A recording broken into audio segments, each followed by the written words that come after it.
Normal approach ही हो गया।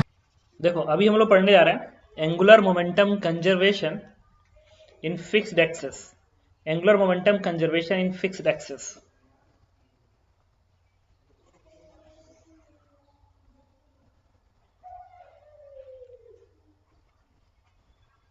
तो एक्सिस फिक्स्ड है, ठीक है, और ये कोई रिजिड ऑब्जेक्ट है। इधर से एक पार्टिकल्स आके स्ट्राइक करता है, या एक और पार्टिकल मान लो ये एम नॉट मास का, टू एम नॉट मास का आके स्ट्राइक करता है, और ये पहले से मान लो भाग भी रहा होता है, क्या फर्क पड़ता है, और आपस में सब स्ट्राइक करता है। इसका मास कैपिटल एम है। तो टक्कर में सारे फोर्सेस क्या होते हैं? इंपल्सिव होते हैं। जब टक्कर के में सारे फोर्सेस इंपल्सिव है तो हम लोग क्या करेंगे? नॉन इंपल्सिव फोर्स को भूल जाएंगे। जो भी नॉन इंपल्सिव फोर्स होते हैं उनको भूल जाते हैं। सिर्फ हम लोग इंपल्सिव फोर्स की बात करते हैं, तो हम लोग इंपल्सिव फोर्स के ही टॉर्क की बात करेंगे। तो जैसे अगर मैं कहूं कि मान लो ये सिर्फ यहीं पे नहीं है, ये मोस्ट जनरल स्टेटमेंट है कि टॉर्क को सिर्फ तुम क्या लिखते हो? डीएल बाई डी टी लिखते हो। तो कहूं कि if torque is zero for delta t time, delta t time के लिए टॉर्क जीरो है, क्योंकि torque equals to d l by d t if tau is zero for delta t time. अगर टॉर्क जीरो है डेल्टा टी टाइम के लिए तो L का डिफरेंशिएशन जीरो आ रहा है। इसका मतलब एल क्या है? कांस्टेंट है। This means L vector is constant for delta t time. तो जितने टाइम के लिए टॉर्क जीरो रहेगा उतने टाइम के लिए एंगुलर मोमेंटम कंजर्व रहेगा। तो ये तो किसी पॉइंट के अबाउट है, और यही किसी एक्सिस के अबाउट होता तब क्या कहते हैं? Torque about axis is equal to d l about axis upon d t. If tau axis is 0 for delta t time, तो L about axis will also conserve for delta t time। और यही angular momentum conservation है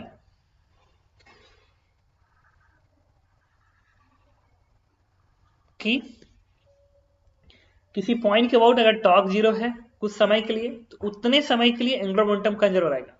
मतलब पहले बाद में and during collisions angular momentum will be conserve about that point about which torque is zero.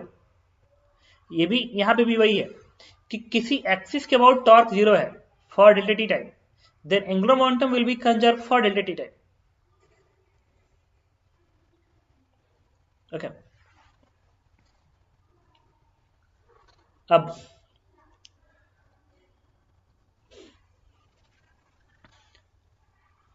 अब मैं कुछ चीजें बता दूं कि ये जो क्वेश्चंस होते हैं। एक और बात, मान लो तुम ग्राउंड फ्रेम से हो, और ग्राउंड फ्रेम से तुम्हें टॉर्क जीरो दिख रहा है, तो ग्राउंड फ्रेम से एंगुलर मोमेंटम कंजर्व होगा। और तुम किसी नॉन इनर्शियल फ्रेम से हो, तो उस फ्रेम से देखो टॉर्क जीरो कि नहीं जीरो है, और उस फ्रेम से देखोगे तो कौन कौन सा फोर्स देखोगे? रियल फोर्स देखोगे प्लस सूडो फोर्स देखोगे। इन सबका टॉर्क दिखना होगा। अगर सबका टॉर्क जीरो है then angular momentum will be conserve. तो जिस फ्रेम से टॉर्क जीरो आएगा एंगुलर मोमेंटम उस फ्रेम से कंजर्व होगा। अगर पॉइंट के अबाउट जीरो है तो पॉइंट के अबाउट कंजर्व होगा, एक्सिस के अबाउट जीरो है तो एक्सिस के अबाउट कंजर्व होगा। जैसे एक आसान सा क्वेश्चन पे आते हैं, जिसमें कोनिकल पेंडुलम जो बता रहा था।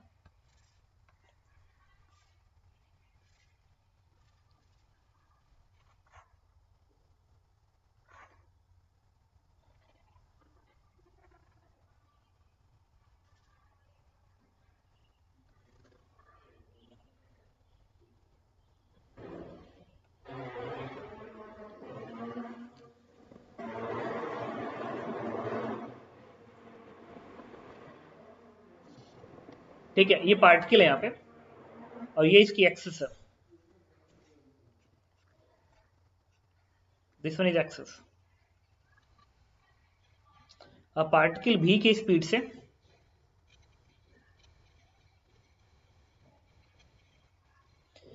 एक कोन पे ऐसे घूम रहा है, एक कोन पे ऐसे घूम रहा है v के स्पीड से।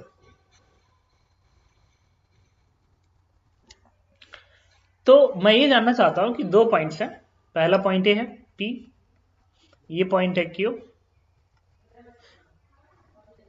तो पहला क्वेश्चन है कमेंट्स ऑन एंगुलर मोमेंटम,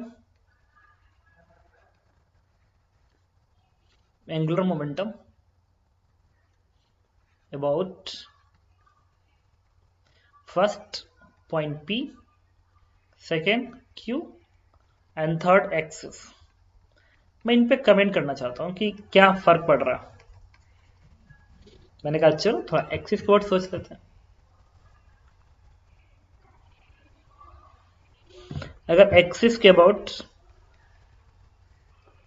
मैं बात करूं तो mg डाउनवर्ड दिखाओगे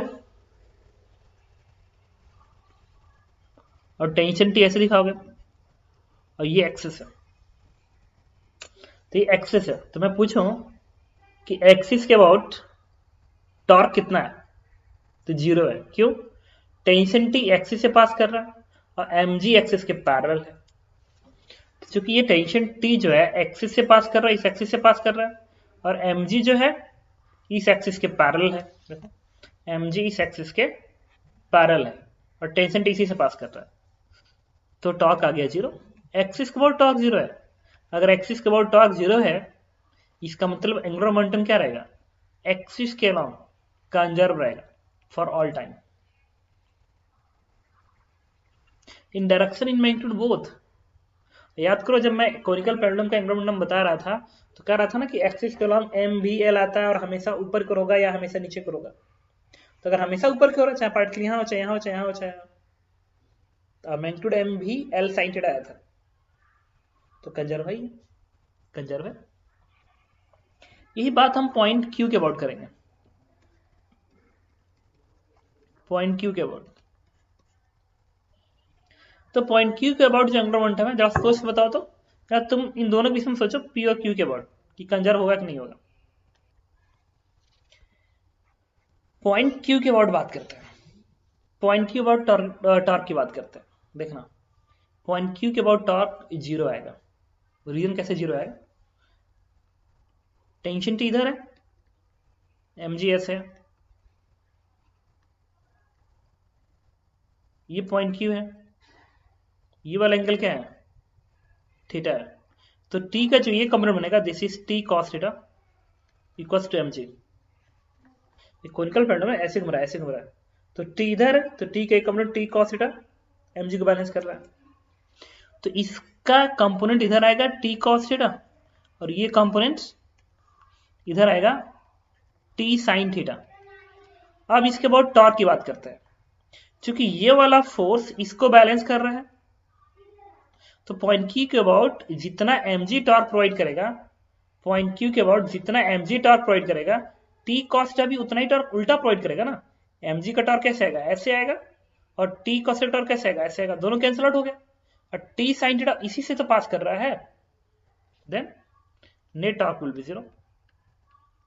अगर टॉर्क 0 है पॉइंट क्यू के अबाउट, इसका मतलब एंगुलर मोमेंटम पॉइंट क्यू के अबाउट कंजर्व रहेगा। तो पॉइंट क्यू के अबाउट एंगुलर मोमेंटम कंजर्व हो गया ना। अब मैं बात कर रहा हूं पॉइंट पी के अबाउट, और याद करो पॉइंट क्यू के अबाउट भी एंगुलर मोमेंटम, अगर तुम्हें याद आ रहा होगा जो पढ़ाया था तो उसमें भी कंजर्व ही आया था। क्योंकि पॉइंट क्यू के अबाउट जो एंगुलर मोमेंटम आ रहा था, मैं कह रहा था ना कि एम भी एल साइन ही बनेगा, और जब पार्टिकल यहाँ रहेगा तभी भी ऊपर रहेगा, यहाँ रहेगा तभी भी ऊपर रहेगा, फिंगर फंसा दो तभी ऊपर रहेगा। डायरेक्शन हमेशा वही है। कॉपी ना रिवाइज करने की बहुत जरूरत है। पॉइंट पी के अबाउट बात करते हैं। पॉइंट पी के अबाउट टॉर्क 0 नहीं आएगा। क्यों? क्योंकि टेंशन तो इसी से पास कर रहा है, तो टेंशन का टॉर्क 0 क्या, देखो टेंशन टी जो है पॉइंट पी से पास कर रहा है तो टॉर्क 0 आ गया, और mg का टॉर्क पॉइंट पी के अबाउट आएगा क्योंकि mg into line of force की परपेंडिकुलर दूरी इससे, तो टॉर्क आएगा। तो torque about point P is not equal to 0 because of mg।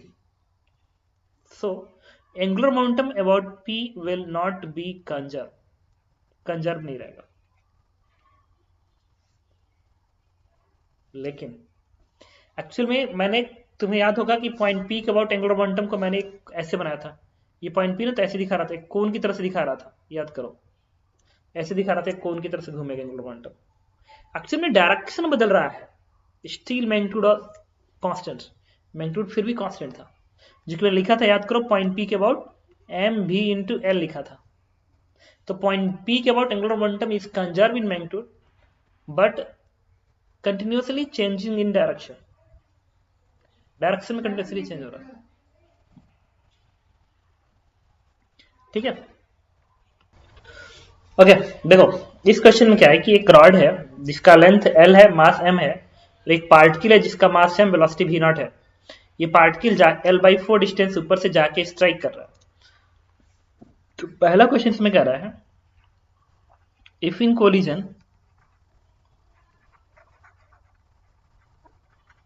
Particle stick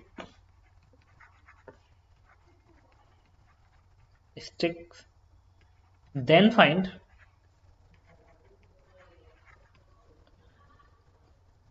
find just after collision.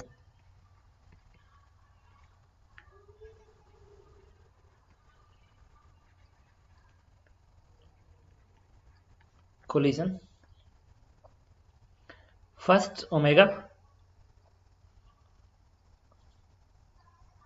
और सेकेंड क्वेश्चन है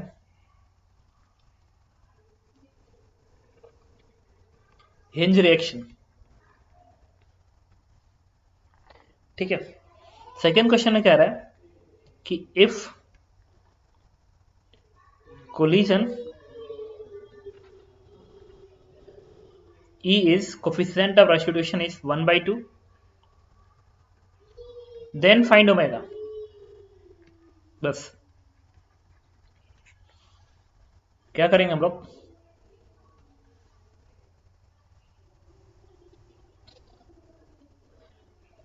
if in collision particle stick then find just after collision omega and hinge reaction.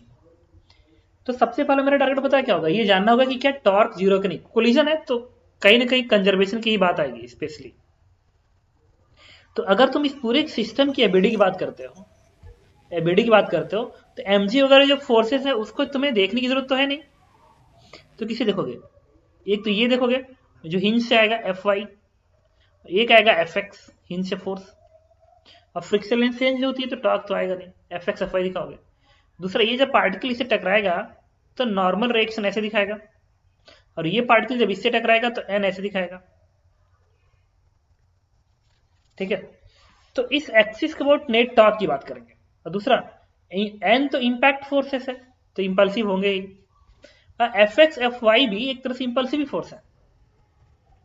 और नहीं भी हो, एक बात कह रहा हूं, नहीं भी हो तो क्या फर्क पड़ता है, अगर हम इसी के अबाउट टॉर्क की बात करें, अगर मैं इस एक्सिस के अबाउट टॉर्क की बात करूं, तो Fx भी तो उसी से पास कर रहा है और Fy भी तो उसी से पास कर रहा है, तो इन दोनों का टॉर्क इसके अबाउट जीरो आ जाएगा। और ये जो n है, ये अगर टॉर्क ऐसे देगा तो नीचे वाला n टॉर्क ऐसे देगा, और दोनों मैग्नीट्यूड में इक्वल है, और दोनों की लाइन ऑफ फोर्स की परपेंडिकुलर एक्सिस से बराबर ही है। तो जितना टॉर्क इस n का आएगा इस सेंस में, उतना ही टॉर्क इस n का आएगा इस सेंस में। तो इस एक्सिस को net torque will be zero, तो net torque will be zero about axis. क्यों जीरो है, समझ गया ना। और एक्सिस के अबाउट टॉर्क जीरो है, किसी और पॉइंट के अबाउट नहीं। अगर तुम कहते कि सर हम इसके अबाउट टॉर्क जीरो करेंगे तो गड़बड़ हो सकता है, इस पॉइंट के अबाउट, इसके अबाउट तुम कहते सर हम इसके अबाउट टॉर्क जीरो करना है, तो गड़बड़ हो सकता था। क्यों, क्योंकि इस n का टॉर्क जीरो होगा, बट इस Fx का इस Fy का टॉर्क जीरो नहीं होगा ना, कंजर्वेशन नहीं लगेगा। लेकिन हाँ, ऐसा नहीं है कि पूरे स्पेस में यही एक एक्सिस ही ऐसा पॉइंट है जिसके अबाउट टॉर्क जीरो आएगा, और भी हो सकते हैं। अब एक्चुअल में अभी सब तो फिर सोचना पड़ेगा अलग से। जैसे ये लाइन है ना, इस वर्टिकल लाइन के हर पॉइंट के अबाउट टॉर्क जीरो होगा, क्योंकि नहीं, वर्टिकल लाइन नहीं, हॉरिजेंटल लाइन जो इस एक्सिस से पास करे, इसके अबाउट टॉर्क जीरो आएगा। इसके बाद ये Fy ना यहाँ पे नॉन इंपल्सिव बन जाएगा, इसलिए हट जाएगा। मान लो इस पॉइंट के अबाउट कोई कह रहा है टॉर्क, देखना Fx इसी से पास करेगा इसलिए जीरो आएगा, n और En अपोजिट है, कैंसिल आउट हो जाएंगे टॉर्क के लिए, इसका टॉर्क जीरो हो गया, इसका भी टॉर्क जीरो हो गया। बच गया। एफ वाई का टॉर्क आएगा, बट एफ वाई पता है, एफ वाई यहाँ पे अभी प्रूफ हो जाएगा बाद में कि एफ वाई एक नॉन इंपल्सिव फोर्स है। तो नॉन इंपल्सिव फोर्स है तब फिर उसके टॉर्क का कोई मतलब ही नहीं है। मतलब इस हॉरिजॉन्टल लाइन में किसी भी पॉइंट पर एंगुलर मोमेंटम कंजर्व हो सकता है। बट प्रॉब्लम ये है कि क्या हम इतना बैठ के सोचे कि कंजर्वेशन किस किस पॉइंट के अबाउट है, हमें तो क्वेश्चन सॉल्व करके आंसर निकालना। तो इसीलिए कहा जाता है जब भी तुम्हें फिक्स एक्सिस रोटेशन क्वेश्चन करने हो कोलिजन के, तो एंगुलर मोमेंटम कंजर्वेशन एक्सिस के अबाउट लगा दो। तो फिर तुम्हें सोचना ही नहीं है कि एफ एक्स एफ वाई में कौन नॉन इंपल्सिव है कौन इंपल्सिव है, क्योंकि दोनों तो एक्सिस से ही पास कर रहे हैं, तो टॉर्क जीरो आ गया। अच्छा, यहां पे मैं एक पॉइंट अलग से नोट कर ले रहा हूं, स्पेशली क्या होता है, ठीक है, इसमें जो स्टेप्स इन्वॉल्व होते हैं fix axis rotation collision, collision इन फिक्स्ड एक्सिस, जो भी स्टेप्स इन्वॉल्व होंगे। पहला, make FBD, make FBD, make FBD showing all forces, पहला काम। दूसरा, यूज मैक्सिमम, मतलब क्वेश्चन में ऐसा होगा, and find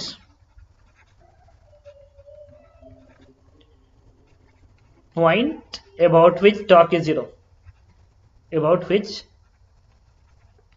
torque is zero, use angular momentum conservation, angular momentum पहले और angular momentum after, टॉर्क की वजह से मिल गया। Third, use coefficient of restitution equation, e का इक्वेशन लिखना होगा। Fourth, in some rare question, in some rare question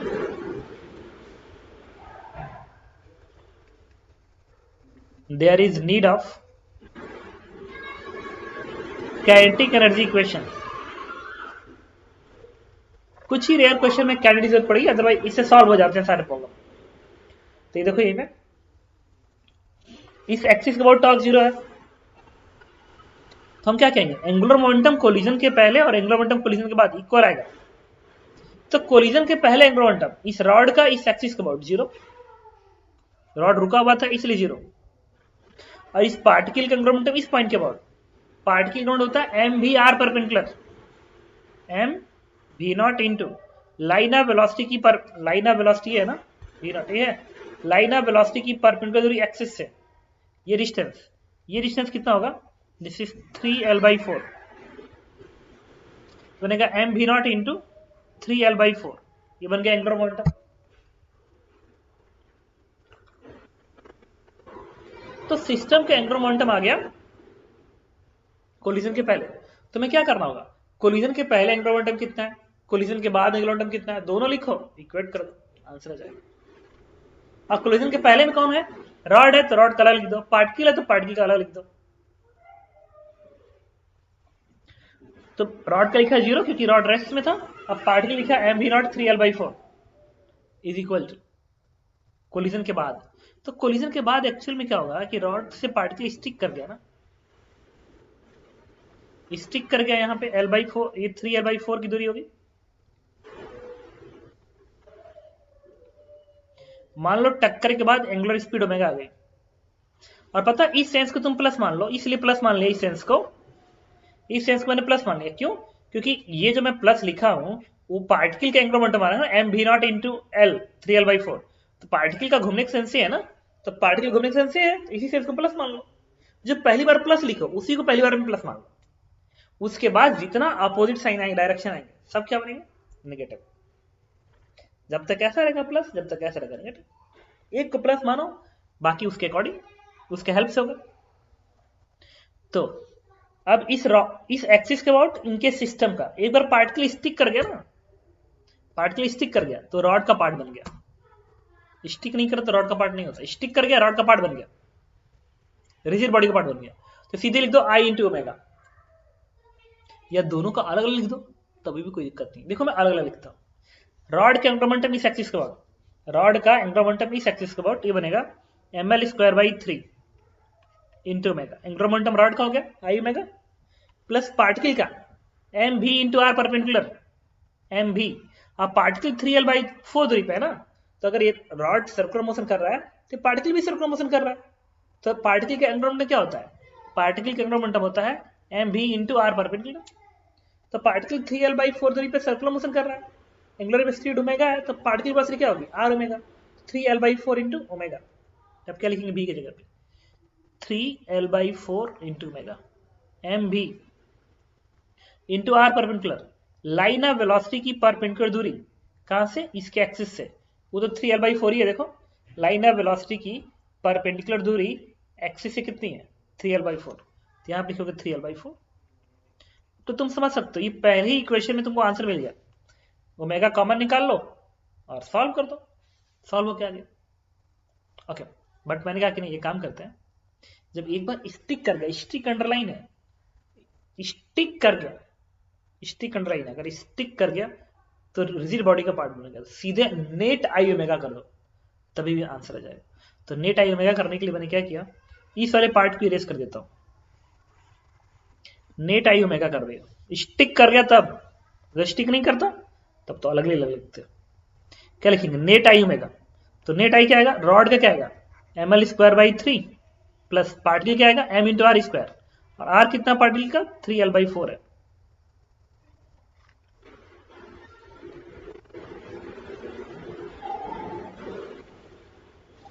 देखो तो ये इनिशियल मोमेंटम, ये फाइनल मोमेंटम, इस रॉड का ml²/3 और इस पार्टिकल का m इंटू 3L/4 का होल स्क्वायर इंटू ओमेगा बन गया। तो यहां से आएगा दिस वन इज, देखो ये बनेगा ml² इंटू ओमेगा ब्रैकेट में 1/3 प्लस 9/16, ठीक है,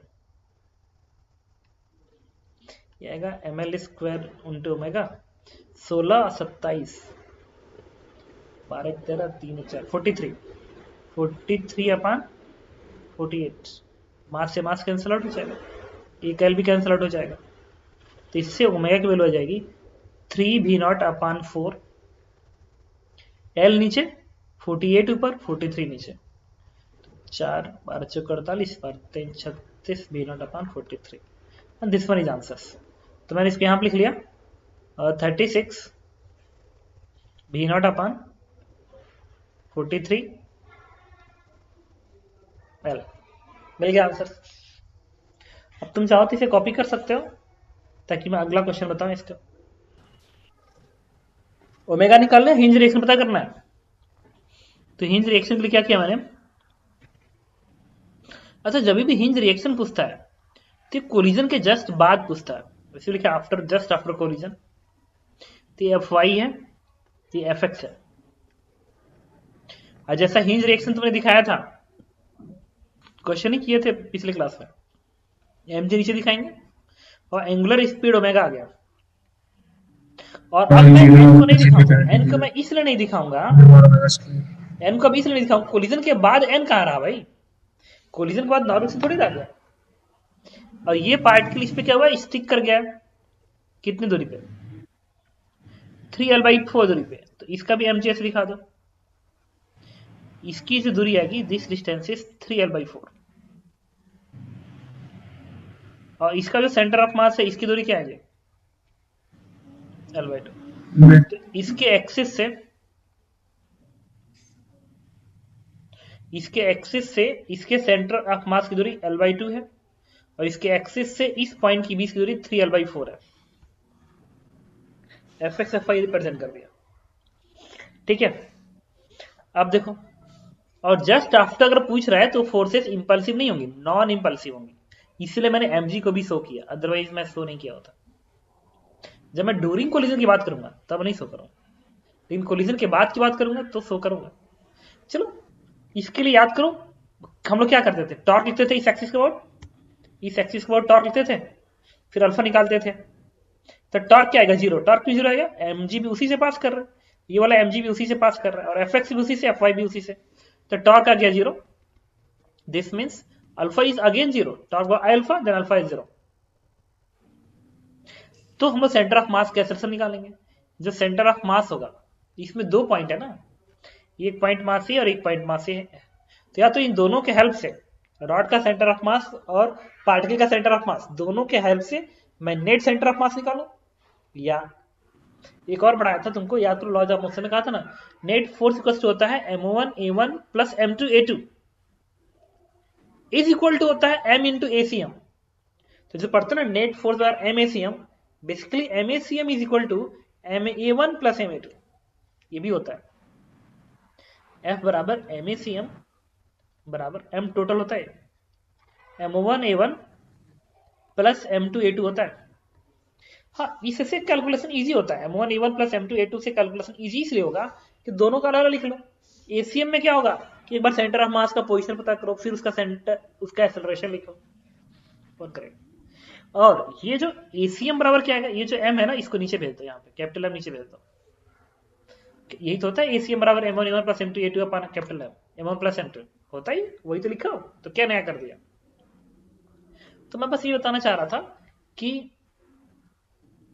जो भी कैलकुलेशन हम लिखेंगे, जब हम इससे लिखेंगे M1A1 प्लस M2A2 से, तो क्वेश्चन इजीली हैंडल होगा।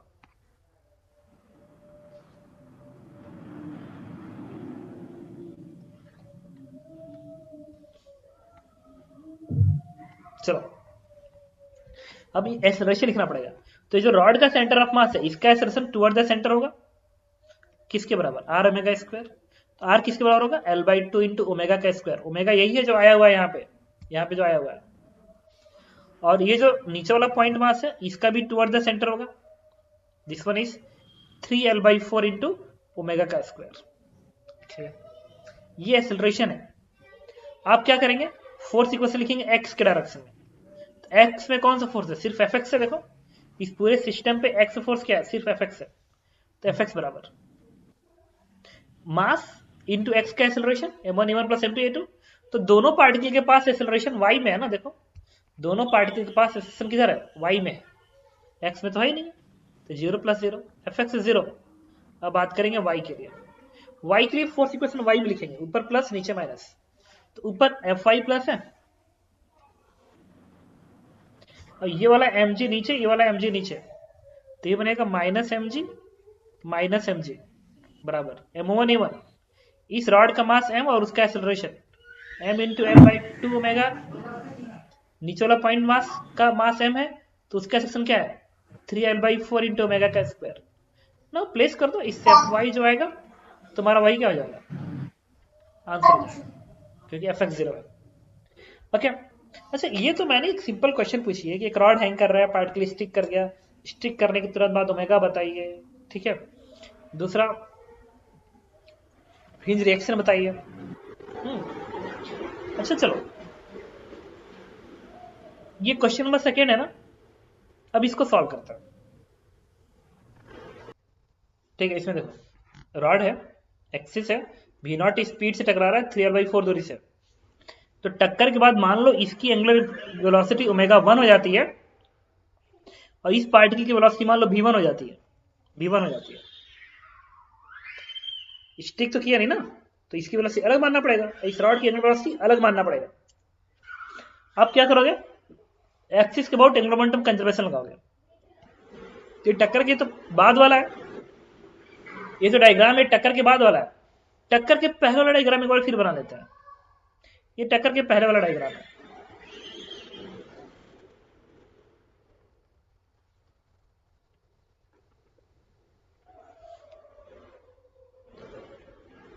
यहां पे बनाया तो हो, तुम एक काम करो, इसको इरेज करते हैं। तो टक्कर के बाद वाला डायग्राम है और टक्कर के पहले वाला डायग्राम यहां बना देता हूं। इस पे V0 मास m से, ये रॉड रुका हुआ है और ये दूरी अगेन क्या है, 3L/4। यूज करें angular momentum conservation. Initial momentum क्या होगा, इस एक्सिस के अबाउट, रॉड का 0 है, पार्टिकल क्या बनेगा, पार्टिकल का बनेगा mv0 इंटू 3L/4, यही बनेगा। टक्कर के बाद एंगुलर मोमेंटम, रॉड का बनेगा एक्सिस के अबाउट, इसमें देखना इस रॉड का इस एक्सिस का अबाउट बनेगा ml²/3 इंटू ओमेगा 1 प्लस इस पॉइंट मास का बनेगा इसके एक्सिस के about mv1 into 3L/4, mvr perpendicular, question number 1 लिख लिया। आप क्या करेंगे हम लोग, इसके बाद हम लोग क्या करेंगे, ई के इक्वेशन लिखेंगे, ये तो लिखवाया था, इस पे दो अननोन है ना, ओमेगा 1 और v1 दो अननोन है, एक और इक्वेशन चाहिए। तो ये जो इन्फॉर्मेशन दिया गया है ई की वैल्यू 1/2, ये क्यों दी गई है, इसी इक्वेशन का यूज करने के लिए, यूज ई इक्वेशन। तो हम लिखेंगे जब स्टिक करता है ना तो ई की इक्वेशन लिखने की जरूरत नहीं होती, ई की वैल्यू 1/2 है, 1/2 वेलोसिटी ऑफ सेपरेशन, सेपरेशन कहां पे, जहां टक्कर मार रहा है ना वहां पे देखा जाता है सेपरेशन। तो रॉड इस पार्टिकल की वेलोसिटी v1 है, देखो इस पार्टिकल की वेलोसिटी v1 है, और इस पॉइंट की वेलोसिटी, रॉड का हर पॉइंट सर्कुलर मोशन कर रहा है, तो रॉड के इस पॉइंट की जो वेलोसिटी आएगी this is 3l/4 into omega 1 बनेगा। रॉड का जो ये पॉइंट मास है, रॉड का जो ये पॉइंट है, इसकी वेलोसिटी r ओमेगा बनेगी, r इज 3l/4 ऐसे। तो ई की वैल्यू क्या होगी 1/2 equals to velocity of separation, यहां पे सेपरेशन आएगा, सेपरेशन मतलब इसमें से इसे घटाएंगे, 3l/4 omega 1 minus v1 velocity of separation, और यहां पाएगा वेलोसिटी ऑफ अप्रोच, तो रॉड तो रुका हुआ है तो 0, अब पार्टिकल इसके पास जा रहा है b0 से। क्वेश्चन नंबर 2, अब दो इक्वेशन है, दो अननोन, जैसे सॉल्व करोगे तुम्हें v1 और ओमेगा 1 दोनों मिल जाएगा। तो ऐसे क्वेश्चन दिया गया होगा, एक रॉड है, एक पार्टिकल जाके स्ट्रिक कर रहा है, स्टिक कर गया उसमें, तो या कोफिशिएंट ऑफ रेस्ट्रिक्शन 1/2 है, या कहेगा इलास्टिक कोलिजन, अगर इलास्टिक कोलिजन है तो ये क्या लिखोगे 1 लिखोगे, सॉल्व करो, एंगुलर मोमेंटम कंजर्वेशन और ई का इक्वेशन लिखो, आंसर आ जाएगा, ओमेगा निकाल लिया।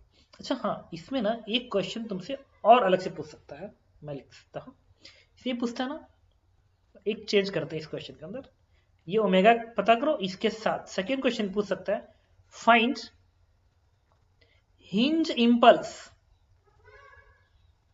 इंपल्स, हिंज इंपल्स का मतलब है कि ड्यूरिंग कोलिजन, ड्यूरिंग कोलिजन जो हिंज इंपल्स जरा वो बताइए। तो हिंज इंपल्स की बात हो रहा है, मतलब कोलिजन की बात नहीं हो रही है, ड्यूरिंग कोलिजन हिंज ने कितना इंपल्स दिया है कि ऐसा हुआ। जब हिंज इंपल्स की बात होती है तो ड्यूरिंग कोलिजन की बात होती है, और ड्यूरिंग कोलिजन हम लोग कभी भी नॉन इंपल्सिव फोर्सेस को नहीं देखते हैं, we only talk about impulsive force. तो हम यही काम करेंगे, सिर्फ इंपल्सिव फोर्स की बात करेंगे। तो देखो ठीक है, तो आप क्या लिखेंगे, हिंज इंपल्स, गुड, सिस्टम पे नहीं, जब सिस्टम पे लगाओगे तभी भी आएगा फायदा, ठीक है, पता है क्यों आएगा, देखो समझ आ गया, ये रॉड इस पार्टिकल पे, इस रॉड पे इधर फोर्स लगाएगा एन, रॉड इस पे एन इधर लगाएगा, एफ एक्स ऐसे है, एफ वाई ऐसे है, एफ वाई ऐसे है, तो hinge reaction F X F Y है ना, देखो जो हिंज रिएक्शन है वो एफ एक्स एफ वाई है, F X F Y hinge reaction, और इस एन का तो सम 0 हो गया ना सिस्टम पे, सिस्टम पे इस एन का सम 0 हो गया, बस बचा क्या, एफ एक्स एफ वाई बचा, और तो कोई बचा नहीं, ठीक है। तो जब तुम सिर्फ रॉड का मोमेंटम चेंज निकालोगे, रॉड का मोमेंटम चेंज, तो उसमें एन का भी इंपल्स आ जाएगा, और सिर्फ पार्टिकल होगा तो एन का आएगा, और लेकिन जब सिस्टम लोगे ना सिस्टम, तो फिर इस एन का सम खत्म, सिर्फ एफ एक्स एफ वाई का इंपल्स चेंज आएगा और तो कोई आएगा नहीं। ओके, तो मैंने कहा इस काम को करते हैं, गुड। सबसे पहले ना हिंज इंपल्स क्या होगा समझ रहे हो, क्यों पूरा सिस्टम मानना पड़ेगा, अब मैं पूरे को सिस्टम मानने के बाद हिंज का इंपल्स आएगा, और क्यों आएगा हिंज का इंपल्स पूरे को सिस्टम मानने के बाद, क्योंकि जो पार्टिकल और रॉड का कोलिजन हो रहा है उसमें जो इंपल्सिव फोर्स है उसका सम 0 आ जाएगा, इसलिए हम सिस्टम मान रहे हैं। अगर सिर्फ रॉड का लगाते तो फिर इस एन का भी इंपल्स आता, फिर इस एन का अलग से निकाल के सब्ट्रैक्ट करना पड़ता, तब आंसर आता, इसीलिए हमने क्या लिया, सिस्टम लिया, ताकि एन इंटरनल की तरफ से गायब हो जाए और हिंज का इंपल्स आ जाए, गुड। इंपल्स क्या होता है, इंपल्स होता है change in linear momentum, impulse का सिंपल मतलब है लीनियर इंपल्स, एंगुलर इंपल्स नहीं। जब क्वेश्चन कहेगा find angular impulse then we talk about angular impulse, लेकिन अगर क्वेश्चन कहता है find impulse then we will find linear impulse. What is linear impulse, change in linear momentum, linear impulse change in linear momentum, angular impulse change in angular momentum. Use करो, चलो good. हम लोग करेंगे hinge का। एक काम करो ना, एक्स एक्सिस ऐसे मान लो और वाई एक्सिस ऐसे मान लो, ले तो इंपल्स लिख रहा हूं हिंज का, इंपल्स बराबर change in linear momentum, final momentum. Rod particle का कितना आएगा, m इंटू v1, इस पार्टिकल का एंगुलर मोमेंटम बनेगा m इंटू v1 प्लस इस रॉड का एंगुलर मोमेंटम क्या बनेगा। अच्छा, रॉड का लीनियर मोमेंटम होता है m इंटू रॉड के सेंटर ऑफ मास की वेलोसिटी, पार्टिकल का m इंटू v1 मोमेंटम, और रॉड का m into vcm। Rigid object में vcm लगता है, एक पॉइंट ऑब्जेक्ट पे सिर्फ v लिखो। This is the linear impulse of rod plus particle system initially, ठीक है। और देखो v1 का डायरेक्शन क्या है, v1 है ना, ये v1 का डायरेक्शन i में है, i में x एक्सिस माइनस i क्या आता है, तो पहले वेक्टर फॉर्म में लिख लेते हैं ना, फिर घटाएंगे। माइनस सिस्टम का इनिशियल लीनियर मोमेंटम, तो इनिशियल डायग्राम है तो रॉड तो रुका हुआ है तो जीरो, और पार्टिकल क्या बनेगा m इंटू वी नॉट का वेक्टर, अब लिख दो यहाँ पे। अच्छा, m इंटू v1 को क्या लिखेंगे, minus v1 i cap, v1 को क्या लिखेंगे, v1 को, ये v1 इधर है ना, देखो इधर है v1 इधर है, तो minus v1 i cap plus rod का m इंटू vcm, रॉड का सेंटर ऑफ मास कितनी दूरी पे है, l/2 दूरी पे है, तो दिस इज l/2 ओमेगा, और उधर जा रहा है इधर, it is again minus i cap minus m into v not इस पार्टिकल का है ना, और जा रहा है इधर, तो minus v not i cap. तो यहां से वैल्यू क्या आएगी, i कैप बाहर निकाल लो तो बनेगा, m भी बाहर आ रहा है तो बनेगा माइनस v1, यहां से आएगा l/2 ओमेगा, यहां से आएगा plus v not into i cap. तो दिस v1 की वैल्यू और ओमेगा की वैल्यू यहां से उठा के पेस्ट कर देना, आ गया इंपल्स। तो तुम समझ सकते हो इंपल्स i कैप में आया है, मतलब y में इंपल्स नहीं होगा। ये जो Fy फोर्स दिख रहा है ड्यूरिंग कोलिजन, अगर ये फोर्स होता है ड्यूरिंग कोलिजन, जो फोर्स आता ये इंपल्सिव नहीं होता, क्योंकि अगर इंपल्सिव होता तो इंपल्स में फोर्स J में भी आता, इंपल्स में तो I में है, मतलब सिर्फ Fx वाला ड्यूरिंग कोलिजन इंपल्सिव बनेगा। इसका मतलब आफ्टर कोलिजन, देखो, और आफ्टर कोलिजन अभी कैलकुलेशन कराया था ना, आफ्टर कोलिजन देखो इस क्वेश्चन में जब हमने निकाला था, आफ्टर कोलिजन Fy फोर्स आया था, Fx नहीं आया था, देखो Fy आया था, Fx नहीं आया था। मतलब पता है इसमें क्या हो रहा है, इसमें बेसिकली ये हो रहा है कि रॉड ऐसे है, यहाँ पे हिंज है, यहाँ पे तुम्हारा हाथ मान लो, इस फिंगर लगा दो इस हाथ में ऐसे लगा हुआ, जब एक पार्टिकल ऐसे टक्कर मारेगा ना, तो जिस वक्त टकराएगा उस समय तुम्हारे हाथ पे फोर्स पता कर लगेगा, इस डायरेक्शन लगेगा। तुम ऐसे मार रहे हो ना, जब तुम ऐसे मारते हो तो चीज ऐसे भागती हो, तुम्हारा फिंगर ना इधर धक्का मारेगा, इधर मारेगा, तो जब ऐसे हथौड़ी तुम ऐसे मारते ना हथौड़े से, तो तुम्हारे हाथ पे धक्का, ये रॉड इधर लगाता, तो तुम्हारा हाथ इस पे इधर लगाता। लेकिन एक बार हथौड़े का चोट हट गया, और जब ये भागना शुरू करेगा तब तुम्हारे हाथ पे ये रॉड नीचे खींचेगा, तुम्हारा हाथ ये ऊपर खींचेगा, वही Fy है। मतलब सोचो एक्चुअली में हो क्या रहा है, हो ये रहा है कि ड्यूरिंग कोलिजन यहाँ का जो हिंज है वो इधर इंपल्स दिया, बहुत तगड़ा हाई फोर्स दिया, लेकिन जैसे कोलिजन खत्म हुआ इसने अपने फोर्स को चेंज करके कर दिया, ऊपर कर दिया हिंज ने। तो इसमें इस तरीके से चीजें चल रही थी। ओके, अभी काम करते हैं। ओके, ये गलत है, यहाँ पे ये बनेगा l/2, ये गलत है, बनेगा l/2, क्योंकि सेंटर ऑफ मास की वेलोसिटी, सॉरी यार, सही तो है 3l/4, ठीक है। एक्चुअल में क्या होता है कि E की इक्वेशन वहां लगाया जाता है जहां पे इंपैक्ट होता है, इंपैक्ट यहाँ पे हुआ है ना, यहाँ पे हुआ ना, तो E की इक्वेशन तुम यहाँ पे लगाओगे, न कि सेंटर ऑफ मास से। लिखा गया था coefficient of restitution equation, velocity of separation और अप्रोच उस पॉइंट से लिया जाता है जहां पे टक्कर हो रहा है। तो E की equation is always made between 2 point which are in collisions, जो कोलाइड्स करते हैं। यहां पे सेंटर ऑफ मास से कोई मतलब नहीं है। कुछ समझ में आ रहा है? पर सर 3l/4 ओमेगा 1 तो ही v1 होगा, क्या होगा, r ओमेगा। तो आर ओमेगा लिखोगे तो ये दूरी कितनी है, 3l/4 है, तो इसकी वेलोसिटी क्या आएगी, 3l/4 ओमेगा 1 आएगी। और इसको v1 मैं इसलिए बोल रहा हूँ कि ये इसे स्टिक नहीं किया है ना, कोफिशिएंट अगर स्टिक कर दे तो ई 0 हो जाता ना, इसलिए नहीं लिखा, वेलोसिटी बराबर किया। एक क्वेश्चन और करते हैं। एक डिस्क है जिसका मास m, रेडियस r है, देखिए रहो तो इनिशियली रेस्ट में पड़ा हुआ है, और डिस्क के पेरीफेरी पे एक पर्सन है जिसका मास भी कैपिटल एम ही है, मान लिया इसका मास भी कैपिटल एम है, रुका हुआ है। एक्सिस इसका फिक्स्ड है, फिक्स्ड एक्सिस है, फ्रिक्शनलेस है। तो डिस्क इस तरीके से हॉरिजॉन्टल प्लेन में है, डिस्क हॉरिजॉन्टल, यही है डिस्क हॉरिजॉन्टल प्लेन में है, एक्सिस फिक्स्ड है, और तुम यहां खड़े हो, तो जब तुम यहां से चलोगे ना पेरीफेरी पे तो डिस्क उल्टा घूमेगा। क्यों? क्योंकि तुम्हें आगे जाने के लिए तुम डिस्क को पीछे धक्का मारोगे, तो डिस्क क्या करेगा, तुम्हारे पैर पे आगे धक्का मारेगा, तो तुम आगे जाओगे, डिस्क पीछे जाएगा। तो इसमें क्या है कि अब तुम चलना शुरू किया इसकी पेरीफेरी पे, तो क्वेश्चन में कह रहा है कि if person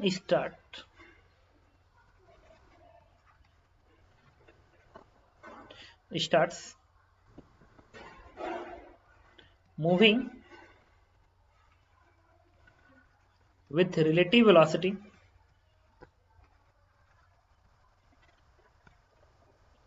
vr, fine, first question, omega of disk,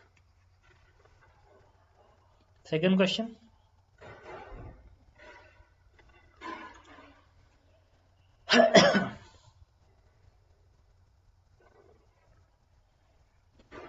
time period,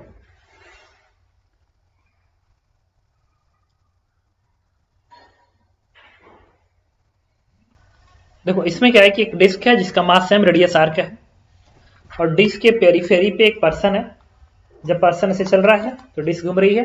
तो क्वेश्चन पूछा इसका ओमेगा कितना होगा, और दूसरे बताइए अगर पर्सन यहां पे है तो ऐसे घूम के वापिस जब यहां पे आएगा, ग्राउंड फ्रेम में जब दिखेगा, क्योंकि डिस्क उल्टा भी घूम रहा होगा, तो डिस्क उल्टा घूम रहा है, फिर ऐसे पर्सन, फिर ऐसे, जब पर्सन फिर यहां पे आएगा, यहां पे ग्राउंड फ्रेम में एक चक्कर लगेगा, तो उसी टाइम में ये डिस्क कितना घूम गया, एंगुलर डिस्प्लेसमेंट कितना होगा, ये पूछ रहा, और कितना टाइम लगेगा ये पूछ रहा।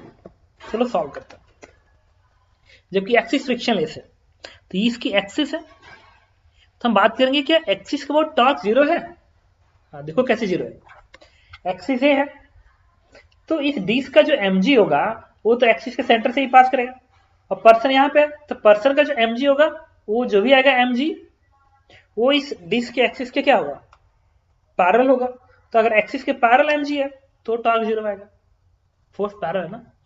दूसरा, अगर इस डिस्क को तुम ग्राउंड सरफेस पर, ग्राउंड पर रख दिए हो तो ग्राउंड से n आएंगे, नारो डायरेक्शन आएंगे, ऐसे ऐसे, वो जो n आएगा वो भी तो इसके एक्सिस के पैरेलल ही आएगा, फिर टॉर्क जीरो हो गया। और आदमी का पैर और इस डिस्क के बीच में जो फ्रिक्शन होगा, जो सरफेस के पैरेलल आएगा, वो इंटरनल की तरह से नेट टॉर्क जीरो देगा। एक्सेलरेशन पेयर जितना इधर लगेगा उतना इस पर लगेगा, तो एक्सेलरेशन पेयर का टॉर्क हमेशा जीरो आता है। इसको कहीं लिख लो स्टेटमेंट की तरह से, torque of action reaction pair is always zero, लिख लेना, torque of action reaction pair is always zero, torque of action reaction pair is always zero. इसका मतलब एक्सिस के अबाउट नेट टॉर्क जीरो हो गया, mg एक्सिस के parallel है इसलिए जीरो, और फ्रिक्शन जो पैर और डिस्क के बीच का है वो एक्शन रिएक्शन पेयर है इसलिए जीरो दे रहा है, then torque is zero. Once torque is zero angular momentum will be conserve about axis, तो कंजर्वेशन लगाएंगे। इनिशियली पर्सन भी रुका हुआ था और डिस्क भी रुका हुआ था, तो जीरो प्लस जीरो, और फाइनली अगर ये पर्सन रिलेटिव वेलोसिटी वी से जा रहा है और इसकी एंगुलर वेलोसिटी ओमेगा उल्टा है, अगर ये पर्सन वी से जा रहा है और ये ओमेगा उल्टा, ये ओमेगा उल्टा और ये वी से जा रहा है, तो इस पर्सन का इस डिस्क का लिख लो एंगुलर मोमेंटम, इस डिस्क का एंगुलर मोमेंटम लिखो आई ओमेगा, आई ओमेगा इस सेंस में, इस सेंस में मैंने प्लस मान लिया, और डिस्क आई क्या होता है इस एक्सिस के अबाउट mr² इंटू ओमेगा। और अब इस पर्सन का लिखना बाकी है, पर्सन का अच्छा, पर्सन का एंगुलर मोमेंटम इस सेंस में आएगा, इस सेंस में आएगा, इस सेंस में आएगा। देखो दूसरी सेंस में आएगा। अगर ये सेंस क्लॉकवाइज है तो ये सेंस एंटी क्लॉकवाइज है, तो आप उसको माइनस लिखेंगे। तो माइनस, अब पर्सन को होता है एम वी आर परपेंडिकुलर, तो एम, अब पर्सन की वेलोसिटी किसके फ्रेम में, ग्राउंड फ्रेम में, क्योंकि रियल फोर्सेस ग्राउंड फ्रेम में ही आए थे, तो ग्राउंड फ्रेम से एंगुलर मोमेंटम लगा रहा हूं। तो ग्राउंड फ्रेम में वेलोसिटी, तो देखो डिस्क का ये जो किनारा वाला पॉइंट है वो आर ओमेगा से पीछे जा रहा है, सर्कुलर मोशन कर रहा है ना, तो सर्कुलर मोशन वेलोसिटी क्या होती है, आर ओमेगा पीछे, अब पर्सन वी आर से आगे, तो ग्राउंड फ्रेम में उस पर्सन की वेलोसिटी क्या आएगी, v r minus r omega, आगे की ओर। तो आगे की ओर इसलिए माइनस लिखा, इस सेंस मारा इसलिए माइनस, क्योंकि इसको आपने प्लस माना है। तो माइनस एम, तो v r minus r omega, M v into r perpendicular, line है वेलोसिटी की परपेंडिकुलर दूरी इस वेलोसिटी से, आर ही तो है, इसलिए आर। सिंप्लीफाई कर दो, आंसर आ गया। इसमें आएगा तुम्हारा M into v r is equal to, ये प्लस बनेगा 3/2 M R square into omega, then what is omega, omega is 2 v r upon 3r, and this one is answer. तो मैंने ओमेगा निकाल लिया। सेकेंड कर रहा है time to complete one round with respect to ground. Ground के frame में एक कंप्लीट राउंड लगाने में पर्सन को कितना समय लगेगा, डिस्क की बात नहीं कर रहा हूं, पर्सन की, वन राउंड बाई पर्सन है, पर्सन को ग्राउंड फ्रेम में, तो पर्सन की ग्राउंड फ्रेम में वेलोसिटी निकाल लो, एक चक्कर में कितना दूरी 2πr, तो ग्राउंड फ्रेम में वेलोसिटी कितनी आएगी पर्सन की, तो पर्सन की ग्राउंड फ्रेम वेलोसिटी आएगी v r minus r omega. क्यों, डिस्क के फ्रेम में वी आर जा रहा है और डिस्क आर में से पीछे घूम गया, तो ग्राउंड फ्रेम में उस पॉइंट की वेलोसिटी क्या आएगी, v r minus r omega. तो वी आर को वी आर रहने दो, आर ओमेगा, इस आर को यहां भेजो, क्या आएगा r omega, and this one is 2 v r by 3, simplify कर दो, it is v r by 3।